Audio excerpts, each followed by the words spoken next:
Technet Douane, remise de détecteurs de traces d'explosifs et de stupéfiants. Madagascar est considéré comme une plaque tournante du commerce illicite de drogue dure. Afin d'éviter que le phénomène ne prenne de l'ampleur, il est impératif pour les institutions nationales de mettre en place des dispositifs permettant de détecter les substances illicites et de former leurs agents quant à l'existence de différentes substances. C'est dans ce contexte que la collaboration entre Technet Group, fondée et dirigée par Johan Arnous, et la douane malagasy se met en place à travers la mise à disposition par Smith de détecteurs de traces d'explosifs et de stupéfiants.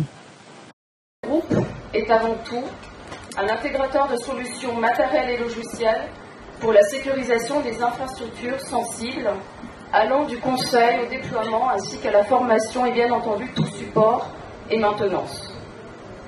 Depuis plus de 18 ans, Technet Group, dans le cadre des différents programmes de coopération sur la sécurisation des frontières dans les aéroports, est aussi devenu un acteur majeur sur la sécurisation et l'optimisation des recettes douanières en ayant déployé depuis 2005 les scanners dans les zones portuaires pour la douane malgache et particulièrement Gastinet, dans le cadre du programme de modernisation de ces outils impulsé par la Banque mondiale sur l'inspection des marchandises à l'import et à l'export.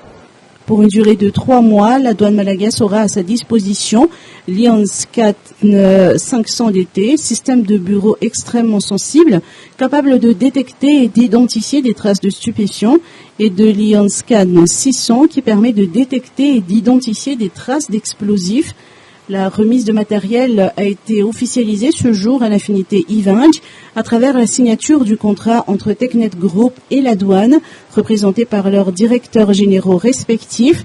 La cérémonie a été rehaussée par la présence du directeur de Smith Detection, Jacques Bernardi, de différents représentants de l'État et du corps diplomatique, ainsi que de plusieurs représentants des institutions anti-stupéfiants.